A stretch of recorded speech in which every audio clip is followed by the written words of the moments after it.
Agora à tarde, e nessa hora que nós temos, nós vamos focar a nossa questão em escolas cristãs como veículos da graça de Deus. Mas antes nós temos aqui algumas perguntas. Algumas dessas perguntas que foram feitas, elas serão respondidas nessa palestra. Por exemplo, essa pergunta: qual a alternativa para os pais cristãos? Perante o Estado e a lei, uma escola cristã tem liberdade para ensinar e defender a fé cristã como verdade? A pergunta diz respeito à legalidade ou à liberdade ou campo de ação de uma escola cristã. Vamos chegar nesse momento aqui, nessa segunda parte, então eu vou colocar um pouco para frente. No entanto, 1, 2, 3 perguntas dizem respeito a homeschooling. Então, e eu não vou tocar isso no nosso tempo, então eu vou falar agora, dar alguma opinião sobre homeschooling. Eu tenho inclusive um artigo escrito sobre isso. Se tiverem curiosidade de ter um pouquinho mais de detalhes, é só dar um Google lá do meu nome, Solano Portela, homeschooling, e com toda probabilidade talvez esse artigo venha a aflorar. Ele está em alguns lugares na internet. Mas o homeschooling, ele é uma alternativa. Ele é uma alternativa? Certamente que é, né? Uma educação onde os pais podem ministrar, ter o controle daquilo que é ministrado, fazer a filtragem, o direcionamento, orientar de acordo com a palavra de Deus, mas não é uma questão de sim ou não. É uma análise extremamente complexa, uma decisão que tem que se adentrar nela com bastante conhecimento de causa. E o primeiro conhecimento que é necessário é que homeschooling, por enquanto, no Brasil é ilegal.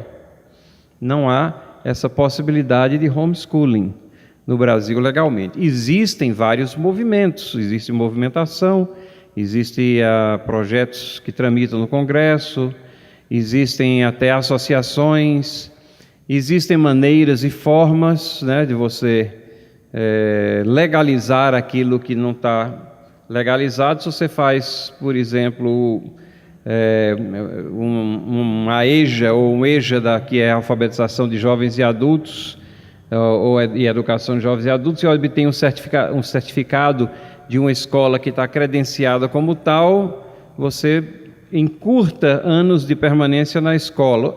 São formas de se chegar, talvez, a uma certificação que permita adentrar ensino superior, tendo tido homeschooling durante o período. Mas você não pode simplesmente chegar numa faculdade com uma declaração do pai e da mãe dizendo que instruiu, os filhos em casa. Não, isso não é suficiente. Alguma coisa a mais tem que entrar. Essa é uma das considerações. O homeschooling, que funciona assim de forma mais intensa nos Estados Unidos, ele iniciou-se por uma grande dependência que os Estados Unidos têm no seu sistema educacional das escolas públicas. E as escolas públicas elas eram muito boas, e elas foram se degradando com muita rapidez, e daí o crescimento, o surgimento do homeschooling. Ele era ilegal em alguns estados, lá cada estado passa a sua legislação. Hoje em dia ele é praticamente legalizado, reconhecido em todos os estados, e obviamente que para entrar no ensino superior tem aquele teste nacional, que é o SAT ou outros semelhantes, que as universidades olham para aquilo como uma espécie de Enem aqui no Brasil, e a pontuação nesses testes nacionais permite o adentrar na universidade.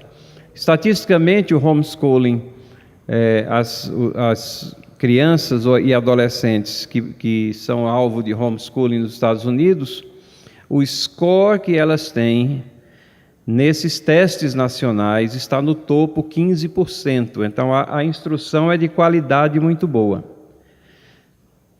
Mas isso não é sem custos para a vida familiar.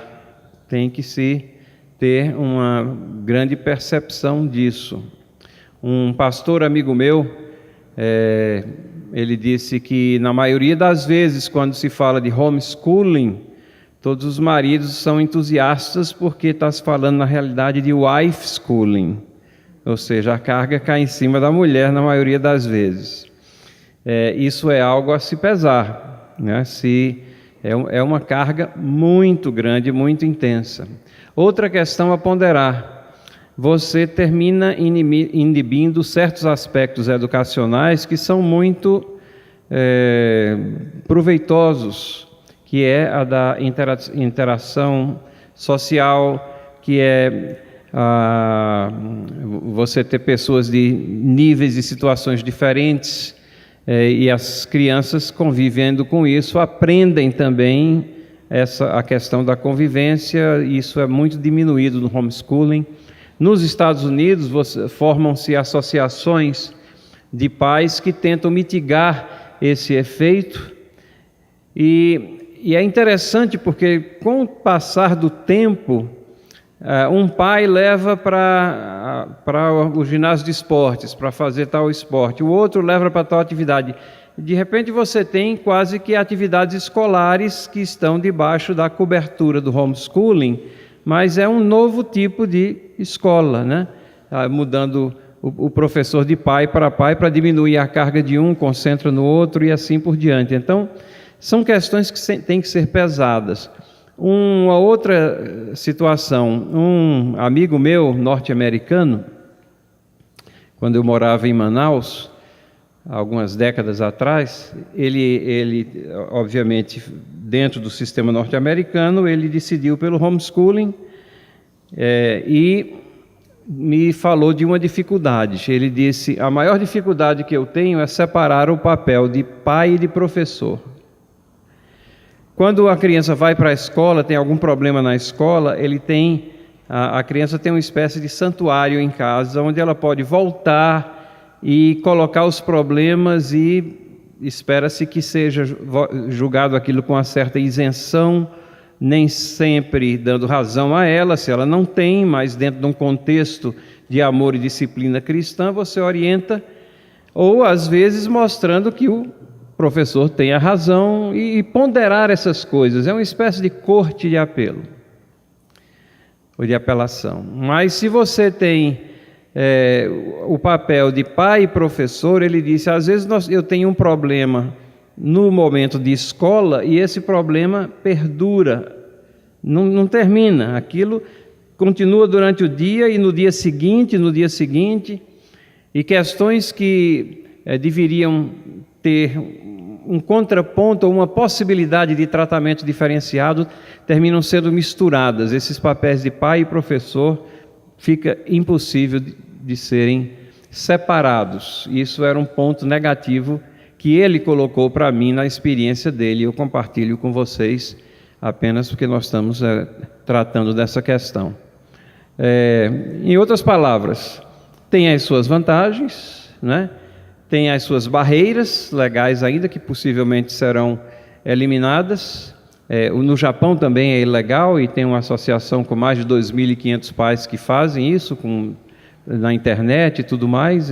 Então são barreiras que parece que vão ser vencidas em nível mundial, mas tem os seus pontos de alerta, os seus pontos de perigo, que nós deveríamos estar atentos, principalmente a carga que é imensa numa sociedade que é extremamente complexa, e onde o pai ou a mãe serão chamados para estar laborando em áreas, muitas vezes, nas quais eles não têm o conhecimento necessário ou a especialização necessária para dirimir as dúvidas daquilo que é ministrado, né? São pontos de alerta aí. Então isso é homeschooling, e espero com isso ter tocado na maioria daquilo que foi perguntado aqui sobre homeschooling. Uma outra pergunta foi subdividida em 5 fases e algumas delas subdivididas, por sua vez, em 3. Eu vou escolher aqui algumas porque algumas delas serão respondidas ao longo da palestra. Mas uma diz respeito a algo que eu toquei de leve. Eu não dei uma palestra sobre marxismo cultural. Até tenho uma palestra que eu dou de vez em quando sobre marxismo cultural. E uma que eu dou sobre marxismo cultural e educação, que é um pouquinho mais focada. Mas a pergunta diz assim: o marxismo cultural é um plano sendo realizado há décadas no Brasil por meio de militância organizada e financiada. Como a igreja deve combatê-la? Eu acho que não é a questão só da igreja, mas os cristãos. Os cristãos têm que identificar certos pontos chaves que não são deixados para que as convicções sejam tomadas a partir de nossa intuição ou de corrente ABC. Mas a Bíblia fala pertinentemente em cima de certas questões sociológicas, certas questões econômicas. Por exemplo, o direito de propriedade, ele é um direito que está lá na palavra de Deus. O sexto mandamento, o sétimo mandamento, não é?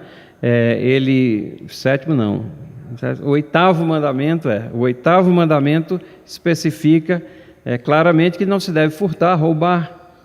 Se você não pode furtar é porque algo pertence a alguém, né? Então essa ideia de que você não tem a propriedade de nada, mas essa propriedade é delegada a um órgão etéreo superior, Estado, isso é uma distorção de algo que é bíblico. E por aí vai, você tem diversas questões que vão contradizer biblicamente aquilo que nós conhecemos como marxismo cultural. E olhe, eu vejo o marxismo cultural não como uma grande sociedade secreta que está orquestrando isso, mas como o pensar do mundo sem Deus, que vai tirando as suas conclusões e que vai se amarrando a algo que tem a aparência de ser uma dedução científica de questões econômicas, mas que na realidade não tem uma construção científica, mas são postulados, e esses postulados têm sido perpetuados e raramente eles são questionados, nem academicamente, porque criou-se uma esfera monolítica de pensar na academia, e nem cristamente, porque os cristãos terminam embarcando no pensamento da vez.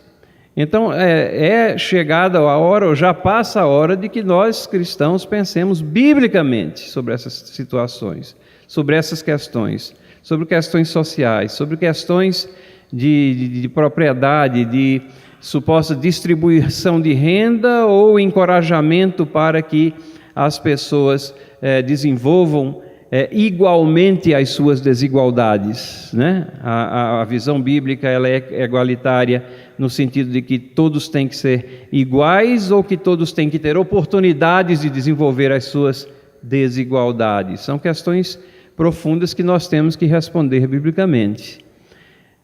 Como é que a igreja deve fazer isso? Eu acho que é tratando com toda clareza, mostrando, falando sobre a responsabilidade social do cristão, por exemplo, que nunca foi assistencialista na extensão da palavra, mas a responsabilidade do cristão é colocando responsabilidades individuais mesmo. Por exemplo, no Antigo Testamento, os proprietários de terra, eles eram instados a deixar nos limites da terra um pouco da colheita que eles tinham, para que, e isso não era assistencialismo, para que aqueles que eram carentes pudessem ir lá e trabalhar e colher aquele cantinho, né? E olha que naquele tempo não se usava colheitadeiras que deixam normalmente esses cantos sem ser tocados às vezes, mas é a sabedoria divina fazendo com que haja dignidade também para aqueles que têm carência. O cristianismo verdadeiro sempre foi preocupado com as pessoas que têm necessidades. Existem vários livros bons, existem um livreto pelo Reverendo Augusto também, sobre a responsabilidade social do cristão, que mostra como nós podemos ter uma visão nessa área que ela não é, de longe, não é aquela que é colocada pelo marxismo cultural, mas ela é sensível, ela não é o chamado capitalismo selvagem, né, que isso é um termo utilizado também pejorativamente para poder aniquilar alguns pilares de pensamento econômico que deveriam ser estudados com melhor profundidade do que simplesmente ter um slogan xingando ele. Enfim, é uma outra palestra, é uma outra questão. A resposta é: vamos pensar biblicamente, sempre, em todas as coisas. O que é que a Bíblia diz sobre isso? E a Bíblia tem o que dizer, tem o que falar. Então, pode firmar nossas convicções em cima da palavra de Deus. A outra pergunta aqui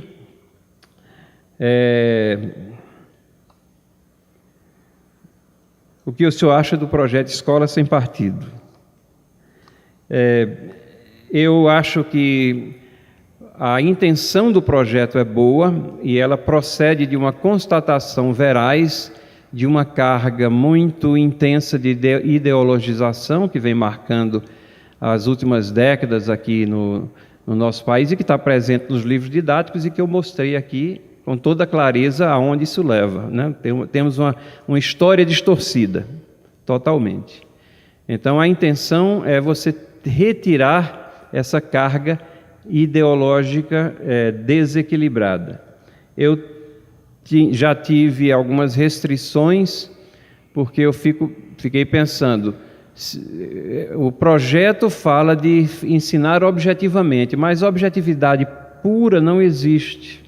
Você sempre tem algum contexto. E escolas cristãs, elas são, obviamente, construídas e formadas dentro de premissas cristãs.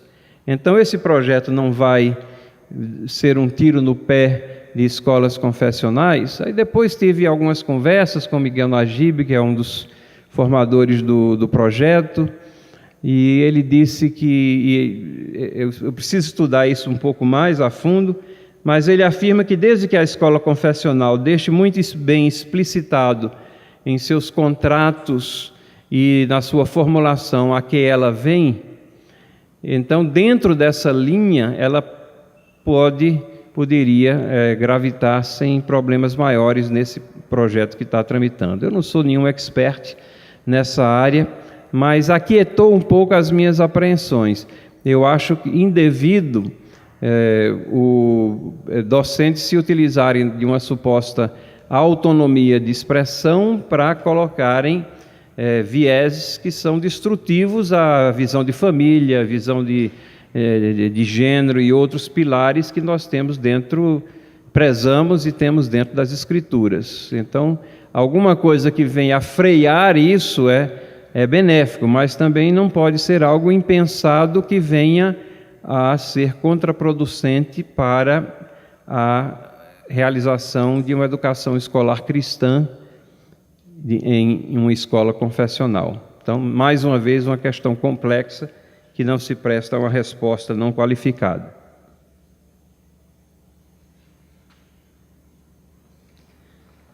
As outras, vamos ver se elas ficam respondidas aqui ao longo da nossa palestra dessa tarde. Mas vamos orar antes. Senhor, nós precisamos de Ti, precisamos de orientação. As questões são complexas, nas quais nós estamos inseridos. As respostas nem sempre são claras, evidentes, nem sempre estão muito perceptíveis à nossa frente, mas nós precisamos e temos o coração sincero, desejoso de receber a Tua orientação. Através do Teu Espírito Santo, pela leitura da Tua Palavra, iluminando o nosso entendimento, aplicando as Tuas verdades, para que sejamos um povo bem habilitado, conscientes das nossas responsabilidades e privilégios também como povo Teu.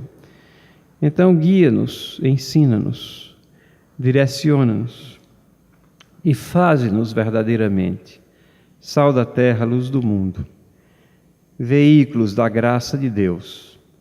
Essa é a nossa oração, em nome de Jesus. Amém. Nós queremos falar um pouco sobre escolas cristãs como veículos da graça de Deus. O tema do Encontro da Fé Reformada é a graça de Deus, somente a graça. Como é que as escolas cristãs podem ser veículos da graça de Deus? E uma das primeiras coisas que a gente tem que entender é que escolas cristãs têm que ser diferentes. Elas não podem simplesmente ser parte de uma instituição cristã, elas não podem simplesmente ter uma origem, uma fundação cristã, mas elas têm que ter diferenciais. Esses diferenciais podem estar colocados em diversas áreas, diferenciais no que diz respeito ao propósito delas. O propósito delas deve ser ministrar todas as áreas do conhecimento. Esse é o chamado, essa é a esfera de atuação da escola. Toda a área do conhecimento, mas entrelaçando essas áreas ao Deus soberano, que é a fonte de todo conhecimento. A expressão que eu uso sempre é não sonegar a verdade de Deus na instrução das áreas de conhecimento.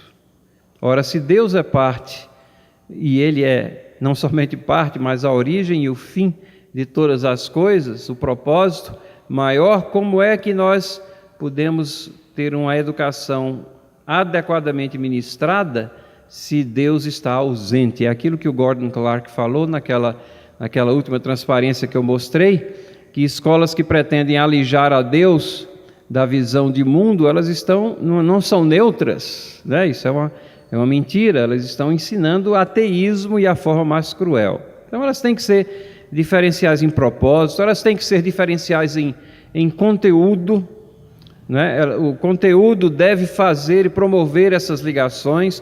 O nome da escola já deve, pode parecer uma coisa irrelevante, mas o nome da escola já deveria ser diferente, porque é a primeira coisa que aparece, e a partir daí você consegue transmitir o que é, a que vem aquela escola e o que é que está contido.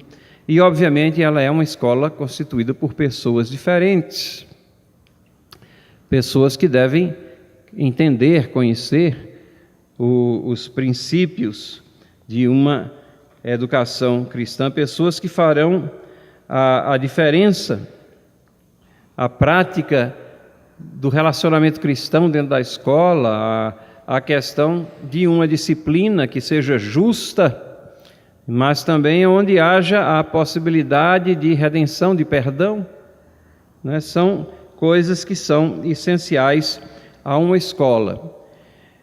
E há uma coisa muito essencial: se são escolas, o foco dela é nos alunos. Escolas cristãs procuram ser veículos da graça de Deus primariamente aos alunos. Escolas cristãs, como veículos da graça de Deus, elas têm que focar os alunos, aqueles que estão ali para aprender. Tem que tentar procurar ser veículos da graça a esses alunos que ali estão. E isso não significa só ministrar aulas de religião ou de Bíblia, mas estar com uma confessionalidade permeante em toda a estrutura. E a palavra alunos, eu creio que vocês sabem, ela significa aqueles que não têm luz, né? Aqueles que não têm luz. É o prefixo de negação, né? E o nome luz aqui que está contido aqui nesse vocábulo nosso, são os que não têm luz. O que é que um aluno espera de uma escola? Que venha luz, que ele encontre luz. Então, como é que deve ser uma escola cristã? Tem um verso na Bíblia que me chama a atenção e que eu acho que descreve na realidade a atividade de João Batista. Mas para mim ele descreve a atividade de uma escola cristã e deveria refletir a atividade do professor cristão também e de qualquer atividade, quer seja no lar, na igreja, onde nós temos alunos, essa interatividade, essa questão do processo ensino-aprendizado, que é João capítulo 5, versículo 35, onde Jesus Cristo, falando aqui de João, diz assim: João era a lâmpada que ardia e alumiava. João era a lâmpada que ardia e alumiava. E nesse texto aqui, Jesus está indicando que as pessoas procuravam João porque ele tinha uma luz, ele tinha algo a entregar. Ora, as escolas cristãs devem ter luz, porque as trevas estão em toda parte. Nós vivemos num mundo onde o vale da sombra da morte é a jornada que nós vivemos, e é a luz do Evangelho, a luz da graça de Deus que nós trazemos para esse mundo, e as escolas cristãs têm que ser para os alunos uma luz que ilumina e uma luz que arde. Os alunos vão às escolas para obter essa luz. Onde é que eles podem encontrar luz maior do que numa escola cristã? Eles vão para uma escola secular para receber luz. Podem receber um luzeirozinho pequeno, imperfeito, sujeito a chuvas e trovoadas. Numa escola cristã, eles estão ali, deveriam estar numa fonte de luz, local de morada da luz do mundo, transmissoras dessa luz em tudo que ensinam, não somente numa aula de religião, mas em tudo que é ensinado. Uma luz que deve permear a vida dos que compõem e exercem seus ministérios naquela escola, uma luz que pode transformar vidas daqueles que ali aprendem os caminhos da vida. Mas notem que Jesus não fala de uma luz qualquer. Muitas escolas existem, e como eu disse, muitas escolas seculares possuem raios de luz, lampejos de luz. Podem até dar bons conhecimentos sobre a criação, ainda que neguem ao Criador, ainda que soneguem do conhecimento dos seus alunos a verdadeira luz. A questão é, as escolas cristãs possuem a luz da qual fala Jesus, e aí é uma coisa interessante, muitas sim e outras não. A luz de João, a luz que os seguidores de Cristo devem propagar, a luz de que escolas que são veículos da graça deve ser uma luz que ilumina, uma luz que atinge o intelecto, que esclarece as questões, que faz compreender um mundo que é de Deus, que foi criado por Ele, que revela todas as coisas, uma luz que contrasta com as trevas, que levará os alunos não somente a compreender o sentido da vida, mas a observar princípios e valores em todos os seus detalhes, uma luz que realmente ilumine nesse sentido. Mas escolas cristãs têm que ser uma luz que arde, não é uma luz fria, é uma luz produzida por algo que foi colocado em chamas, em fogo, é uma luz que causa impacto, uma luz que queima dentro de mentes e corações, uma luz que estimula emoções e sentimentos, uma luz que solidifica relacionamentos, uma luz que desperta amor uns para com os outros e de todos para com Deus. Então, a conjunção desses dois aspectos é que geram escolas que são verdadeiros veículos da graça.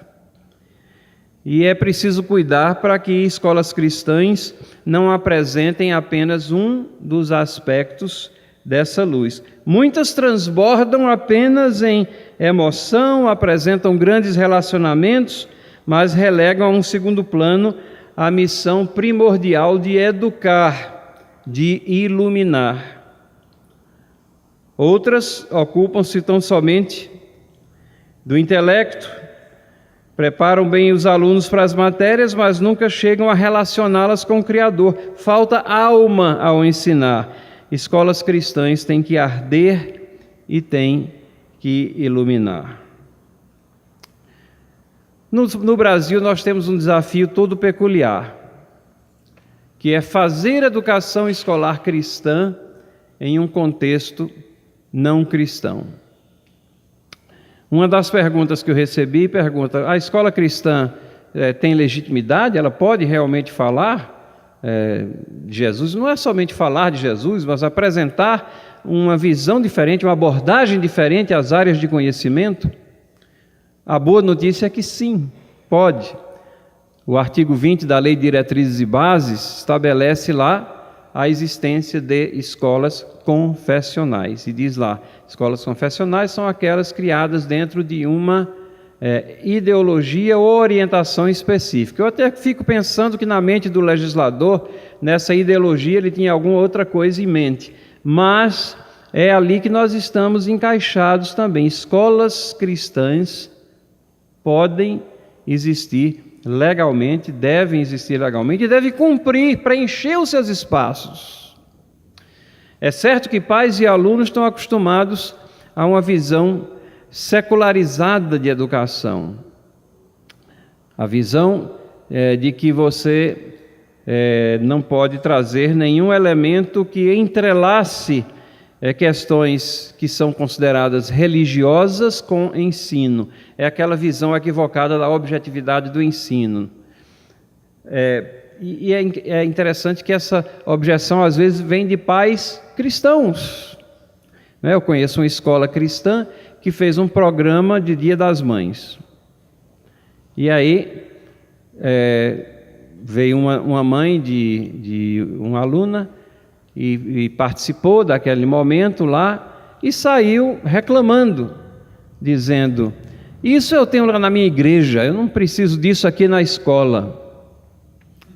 Então, vejo a dicotomia criada. A escola não era para entrelaçar um aspecto importante da vida, né? Que é o honrar pai e mãe, que é verificar a questão maternal, aproveitar o gancho, né, do Dia das Mães ali para tirar do consumismo corrente do dia a dia e trazer um apreço pelas mães naquele dia.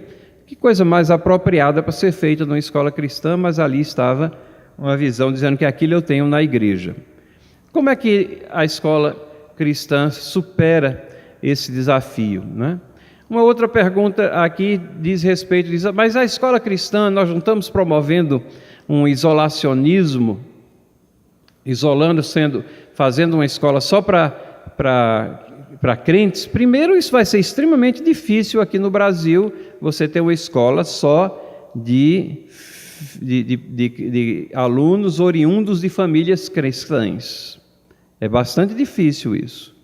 Você vai ter... Normalmente se abre as portas a todos aqueles que vêm à escola. O importante é se ter, né, transparência de que aquela escola é uma escola que se rege por princípios bíblicos, oriundos da palavra, e isso é plenamente possível. É uma questão de pertinência. Ver que a escola cristã é algo pertinente à vida da família, à vida da igreja e à vida da sociedade. E sabem onde é que eu encontro isso aqui? Coisa interessante. Eu encontro isso num registro do Simonton. Parece que o Mauro até fez referência a isso, não sei, ele estava conversando comigo, eu não sei se ele chegou a fazer referência a isso em uma das mensagens dele. O Simonton foi o primeiro missionário presbiteriano no Brasil. É aquele que aportou aqui em 1859. Vou colocar as fotos simpáticas dele aqui. Chegou em agosto de 1859 faleceu em 1867. Gente, Simonton teve apenas pouco menos de 8 anos de ministério aqui no Brasil. 8 anos. Ele chegou aqui sem falar uma palavra de português, não falava nada de português. Nós conhecemos muito sobre ele porque temos um diário, o Diário de Simonton, publicado pela Cultura Cristã. Um livro riquíssimo em você penetrar, né, na alma dessa pessoa tão importante na história do presbiterianismo no Brasil. E ele relata lá as apreensões, as frustrações dele, sem poder falar a língua, não falava português, ele não conseguia se comunicar, bloqueios na legislação, era ilegal se ter um culto aberto ao público quando ele chegou aqui no Brasil. Depois isso mudou, mas na época tinham que ser reuniões fechadas, você não podia ter o chamado culto público. Então ele estava limitado a pregar a tripulações de navios estrangeiros que aportavam lá no Rio de Janeiro, que falavam inglês e falam inglês, onde ele ia lá ministrar cultos, né, e de acordo com a vontade e o bel prazer do comandante daquele navio. No entanto, nesse curto ministério de 8 anos, e no meio desse ministério ele passou 1 ano nos Estados Unidos, onde ele foi visitar a mãe que estava doente, conheceu uma moça, casou, voltou com ela para o Brasil. Nesse curto ministério, ele deixou um presbitério organizado. Simonton procurou diversas maneiras, o ponto de contato que ele achou, tanto para ele aprender mais rapidamente português, como para ele começar a impactar os cristãos no Brasil, foi ensinar inglês. Bom, inglês ele sabia, né? E as pessoas queriam aprender inglês, então esse é o ponto de contato. Como é importante nós discernirmos sempre o ponto de contato, né, na nossa interatividade com as pessoas. Então, ao ensinar inglês, ele aprendia português e, ao mesmo tempo, ele estava pregando a palavra. Morreu aos 34 anos de idade. Vida sofrida. A esposa engravidou, teve uma filhinha e morreu de parto, ela. Então, o diário registra, né, a perplexidade dele, nunca palavras de revolta, mas de perplexidade, sem entender. Simonton é oriundo das classes do Charles Hodge, um dos grandes teólogos reformados nos Estados Unidos. Quem acha que teologia reformada não tem nada a ver com missões, não entende nada de história e nem de teologia reformada. Porque daquela classe de Charles Hodge saiu Simonton, saíram missionários para o Egito, saíram missionários para a Índia. Eu, numa reunião, uma vez encontrei irmãos presbiterianos do Egito, e a igreja, a denominação lá, tinha a mesma idade mais ou menos da do Brasil, porque tinham saído da mesma classe, incentivados por Charles Hodge. Simonton morreu de febre amarela, aos 34 anos de idade. Um jovem. Foi tratado, mas não resistiu, faleceu. E com aquela mágoa, aquela dor no coração de ter perdido a esposa, vocês precisam ler esse diário se tiverem condição e oportunidade. Mas me chama a atenção que o último sermão que ele pregou, e ele viria a falecer 4 meses depois, já adoentado a partir daí, o último sermão que ele pregou foi no presbitério do Rio de Janeiro, e ele elencou 5 pontos para plantar o reino de Deus no Brasil. E agora eu estou lembrado quando é que o Mauro mencionou, não foi na palestra, foi quando ele estava falando do livro que ele mencionou esse sermão aqui. O título do sermão, na realidade, é Os Meios Necessários e Próprios para Plantar o Reino de Jesus Cristo no Brasil, 1867. 5 pontos que ele colocou. Se eu fosse escrever, talvez se você fosse escrever, e sem muito aprofundamento, provavelmente eu colocaria, primeiro, pregar a palavra. Mas o primeiro ponto dele é a vida santa de todo crente. Seria o meio mais eficaz. E é interessante que ele diz assim, que sem isso daqui, todos os outros pontos são prejudicados. A vida santa de cada crente. é o meio mais eficaz para plantar o reino de Jesus Cristo no Brasil. Segundo ponto de Simonton, é a importância que ele dava à literatura, a disseminação da palavra de Deus, à Bíblia, e de porções dela, de folhetos, livros, então a importância da literatura. Terceiro, responsabilidade individual, mais uma vez, veja, transmissão oral pela pregação aos amigos, conhecidos, vizinhos e convite ao culto. E a gente vai ficando aqui agoniado. E pregação, Simon, não tem? Não tem, é o quarto ponto. A pregação do Evangelho.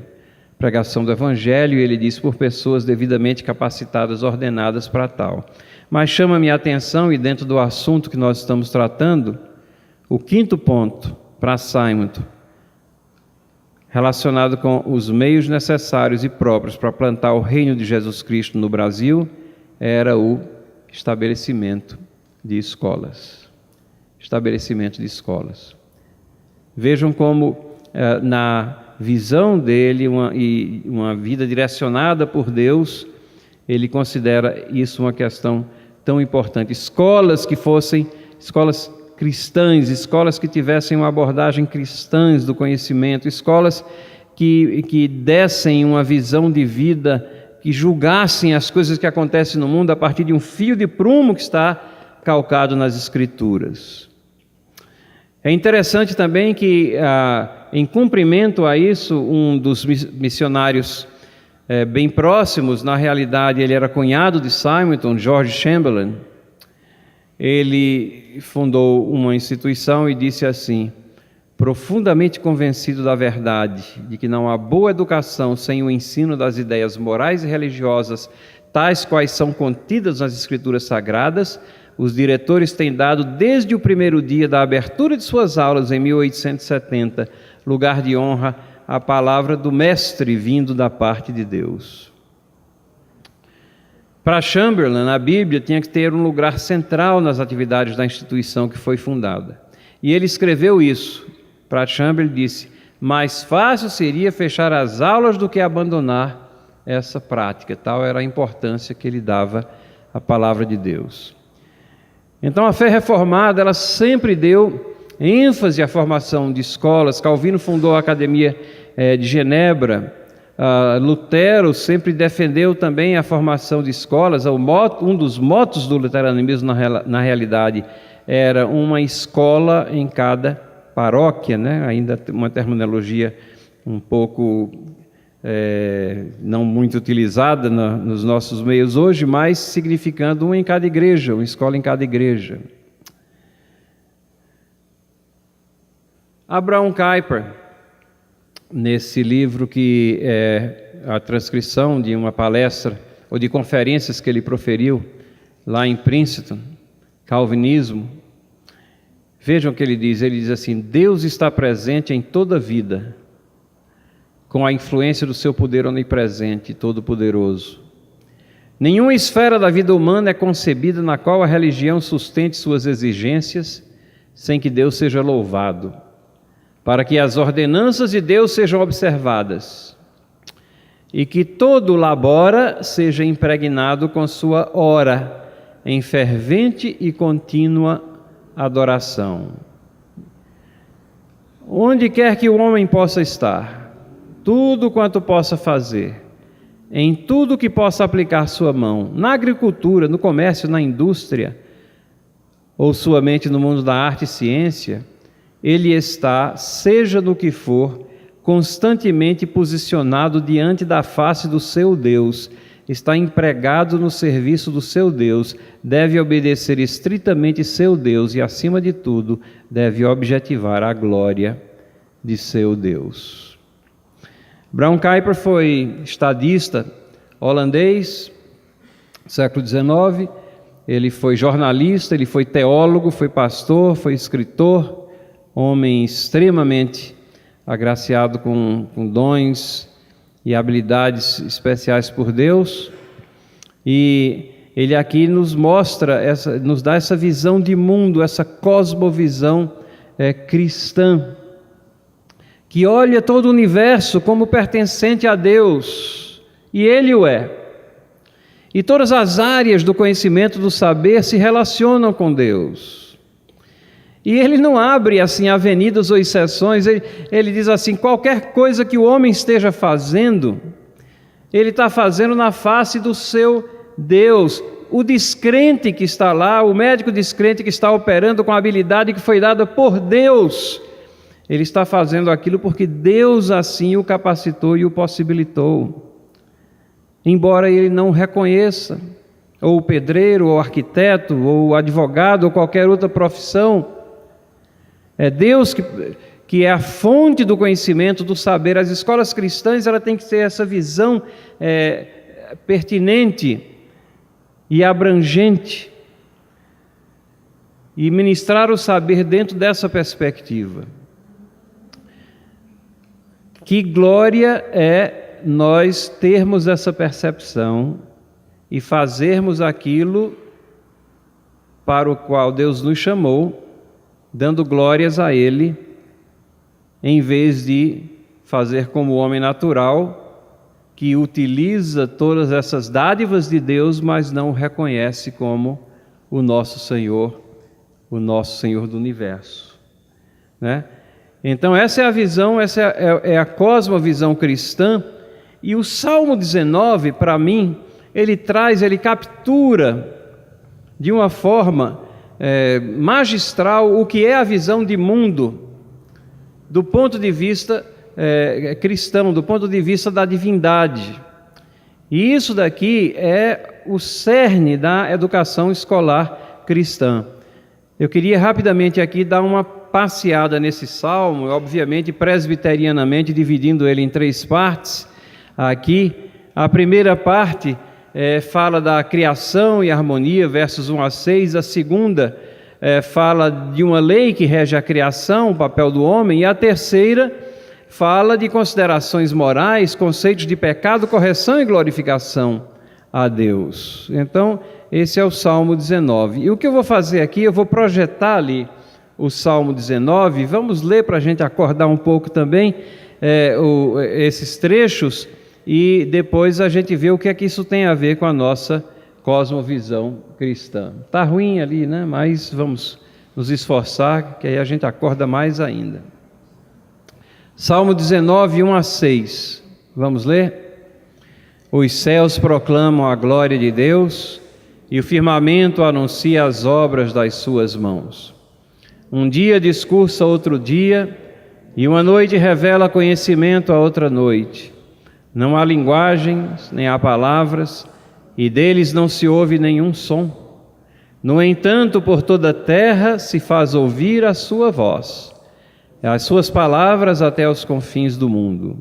Aí pôs uma tenda para o sol, o qual, como noivo que sai dos seus aposentos, se regozija como herói a percorrer o seu caminho. Principia numa extremidade dos céus, e até a outra vai o seu percurso, e nada refoge ao seu calor. E aí a gente pergunta, o que é que isso tem a ver com a nossa cosmovisão? Tem tudo a ver. Aqui nós temos a menção à criação. É uma criação que subsiste em harmonia. Há uma declaração aqui dessa harmonia que existe na criação. Uma criação que ela anuncia que é obra de Deus. Um dia discursa outro dia, uma noite revela conhecimento a outra noite. E lá em Gênesis 1, 28, nós vemos que Deus delega a gestão, o domínio da criação aos seres humanos. Dominai. Ora, você não pode dominar sobre alguma coisa, você não tem conhecimento sobre ela. Domínio implica em aquisição de conhecimento. E isso que os teólogos chamam de mandato cultural, torna legítima ao cristão as diferentes carreiras, as diferentes áreas de conhecimento, as diferentes profissões e o ensinar, a prática do ensino, a escola cristã. E essa harmonia é isso que possibilita fazer ciência. Por isso que a gente faz alguma coisa num laboratório e espera a repetibilidade, mantidas as devidas condições, que aquela experiência se reproduza no dia seguinte, mantidos os mesmos elementos, nas mesmas dosagens e dentro das mesmas condições, temperaturas, etc.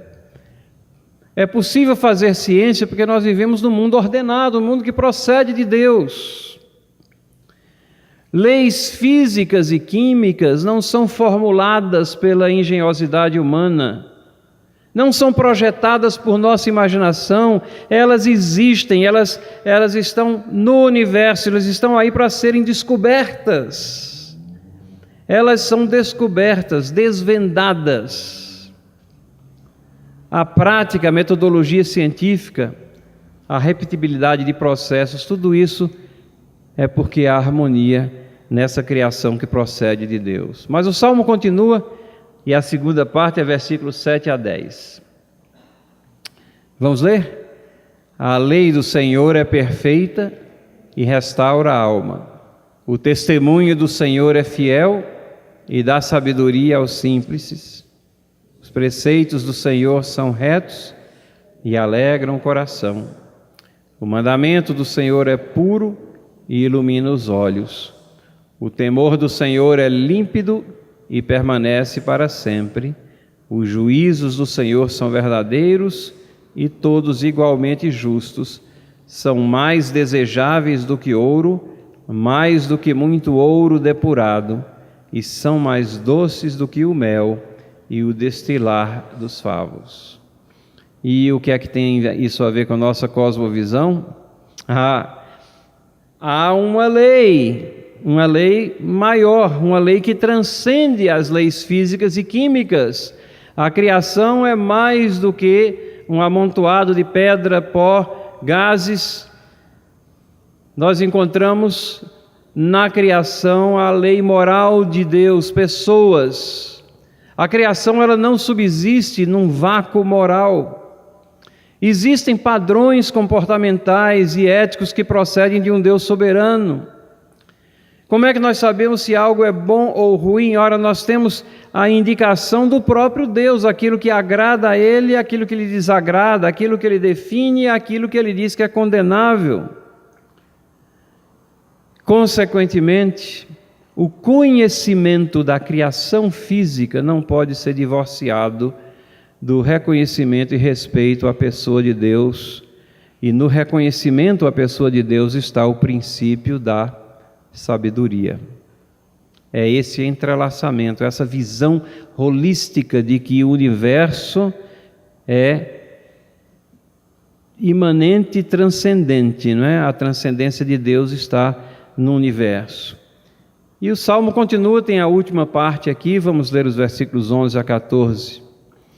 Além disso, por ele se admoesta o teu servo, em os guardar a grande recompensa.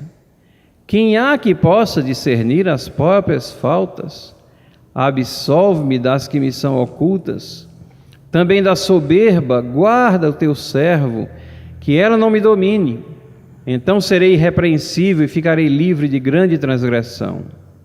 As palavras dos meus lábios e o meditar do meu coração sejam agradáveis na tua presença, Senhor, rocha minha e redentor meu. O que é que isso tem a ver com a nossa visão de mundo, nossa cosmovisão? A Bíblia é realista, isso aqui é a visão realista da vida. Aqui nós somos apresentados nesse salmo aos conceitos de correção, admoestação, direcionamento. Ora, por que é que há necessidade de correção, admoestação, direcionamento? Porque alguma coisa ocorreu. Alguma coisa aconteceu que perturba a harmonia da criação, existem falhas, existe pecado. A queda é um incidente histórico, aconteceu no tempo e no espaço. Então a educação escolar cristã, ela leva em consideração que está lidando com pessoas que não são perfeitas, não está lidando com pessoas que são pecadoras, situações que devem ser corrigidas, direcionadas, disciplinadas, tudo isso. No entanto, nós cristãos temos a palavra de redenção, porque há necessidade de redenção. E temos a palavra de esperança, porque há esperança no meio do caos. Existe propósito e finalidade na nossa existência. Nós não fomos jogados aqui, não aparecemos aqui por acaso, não existe propósito na nossa existência. O salmista termina dizendo: as palavras dos meus lábios, o meditar do meu coração sejam agradáveis na tua presença. Isso é o que ele almeja. Senhor, e quem é esse Senhor? Rocha minha, alicerce e redentor meu. É aquele que redime do pecado, das falhas, do caos, no meio do caos. Então isso tem tudo a ver com a visão de mundo, né? Esses 3 aspectos aqui: uma criação que procede de Deus, um domínio que é outorgado ao homem, a aquisição de conhecimentos como atividade legítima, conhecimentos que não podem ser divorciados da lei de Deus. Para a estrutura da criação ser conhecida plenamente, é preciso que tenhamos essa apreensão da lei de Deus. E, finalmente, os versículos 11 a 14, um reflexo dessas verdades na vida prática. Contexto moral do aprendizado, uma criação afetada pelo pecado. E eu acho que, olhando para isso aqui, eu volto a Kuyper aqui, que ele escreveu essas palavras aqui ainda no mesmo livro lá, Calvinismo. Ele diz assim: o amor à ciência, que objetiva uma visão unitária de conhecimento de todo o cosmo, é eficazmente assegurado pela nossa crença calvinista na pré-ordenação de Deus. A crença nos decretos de Deus significa que a existência e o curso de todas as coisas, isso é, de todo o cosmo, em vez de ser uma frívola sequência do capricho e da chance, obedece à lei e à ordem. Existe uma firme vontade que executa os desígnios, tanto na natureza como na história. Somos forçados a confessar que existe estabilidade e regularidade regendo todas as coisas. O universo, em vez de ser um amontoado de pedras ajuntadas aleatoriamente, apresenta-se às nossas mentes como um monumental edifício, erguido no estilo coerentemente austero. E aí ele diz assim: sem essa visão, não há interconexão, desenvolvimento, continuidade. Temos uma crônica, mas não uma história. A realidade é que nós temos uma história. Então, a educação escolar cristã é também uma questão de coerência.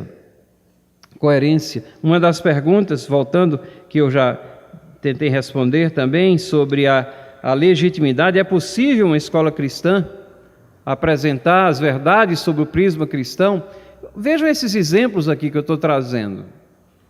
Veja essa brochura promocional do Colégio Marista de Brasília. O Colégio Marista é um colégio católico. E aí, nessa brochura, traz a filosofia do colégio. Não está dando muito bem para ler ali, mas eu leio aqui para vocês, né? Eu vou ler a parte que eu sublinhei aqui.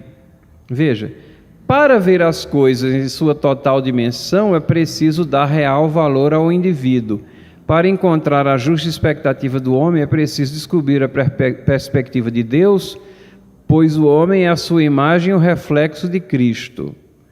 Mas aí veja o que ele coloca: sem Maria, é impossível compreender o fundador e a obra marista. Eles estão sendo coerentes. Como é o nome do colégio? É Marista.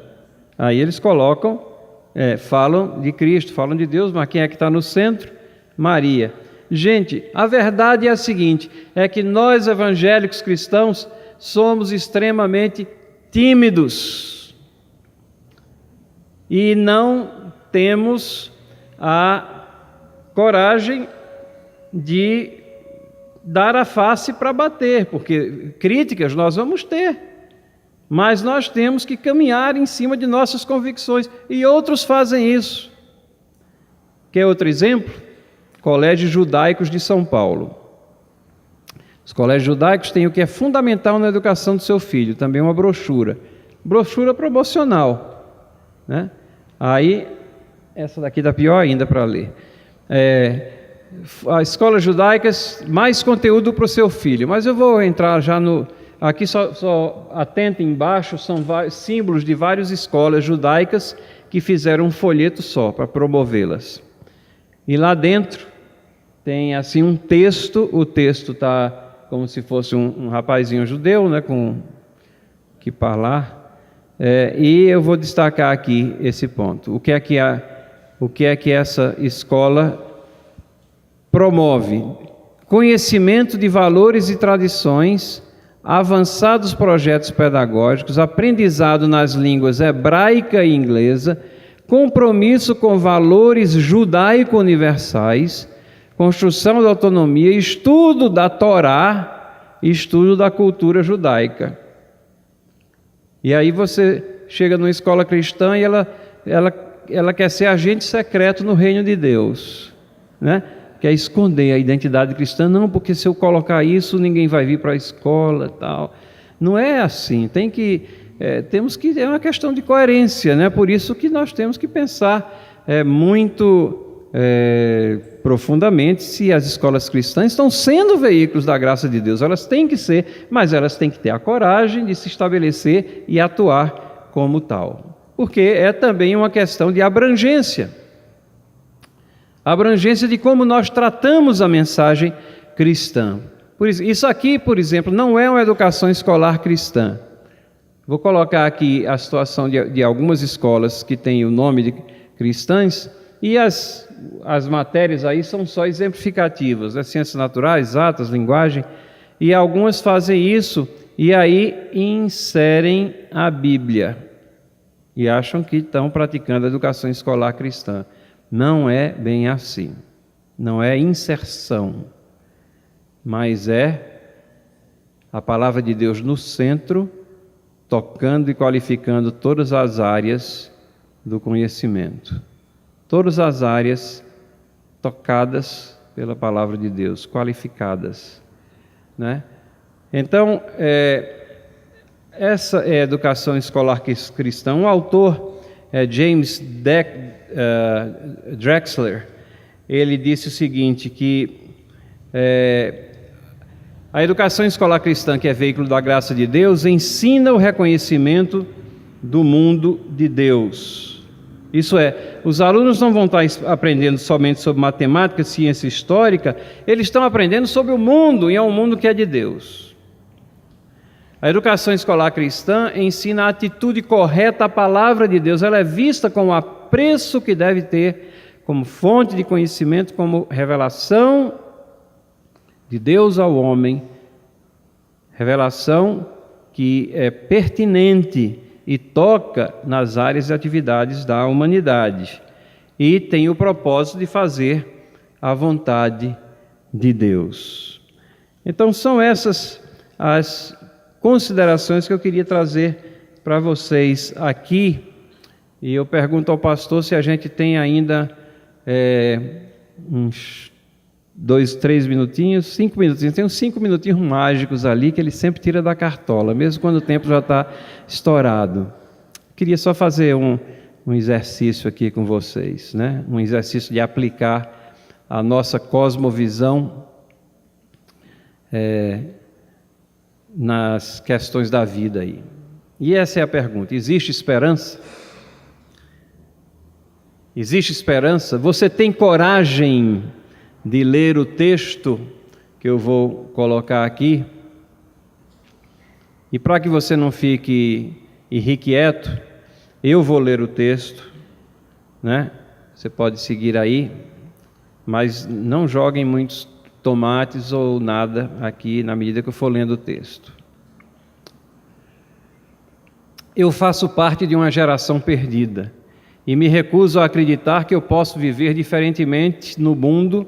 E sei que isso pode chocar, mas a felicidade vem quando seguimos o que Deus manda, é uma mentira. E descobri que a verdade é que o dinheiro me fará feliz. Por isso minha esposa e filhos saberão que eles não são as coisas mais importantes na minha vida. Meus patrões saberão que eu tenho minhas prioridades alinhadas, porque o trabalho é mais importante do que a família. A Bíblia fala que famílias devem permanecer unidas, mas isso não será verdade na minha era. Essa é uma sociedade de relacionamentos descartáveis. Especialistas me dizem que poderei estar celebrando o aniversário do meu divórcio. Eu não penso que viverei num país onde ainda existirá justiça e temor a Deus no futuro. Desonestidade será tolerada. Não podemos mais dizer que meus amigos e eu nos preocupamos em aplicar verdades divinas à nossa sociedade. É evidente que essa geração de cristãos é apática e preguiçosa. É uma bobagem presumir que há esperança.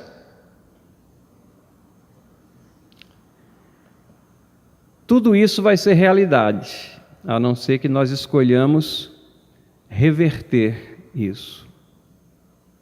Há esperança. É uma bobagem presumir que essa geração de cristãos é apática e preguiçosa. É evidente que meus amigos e eu nos preocupamos em aplicar verdades divinas à nossa sociedade. Não podemos mais dizer que desonestidade será tolerada no futuro. Viverei num país onde ainda existirá justiça e temor a Deus. Eu não penso que poderei estar celebrando o aniversário do meu divórcio. Especialistas me dizem que essa é uma sociedade de relacionamentos descartáveis, mas isso não será verdade na minha era. Famílias devem permanecer unidas. A Bíblia fala que a família é mais importante que o trabalho. Eu tenho minhas prioridades alinhadas, porque meus patrões saberão que eles não são as coisas mais importantes na minha vida. Por isso, minha esposa e filhos saberão que o dinheiro me fará feliz. É uma mentira. E descobri que a verdade é que a felicidade vem quando seguimos o que Deus manda. Eu sei que isso pode chocar, mas eu posso viver diferentemente do mundo e me recuso a acreditar que eu faço parte de uma geração perdida. Há esperança. Muito obrigado.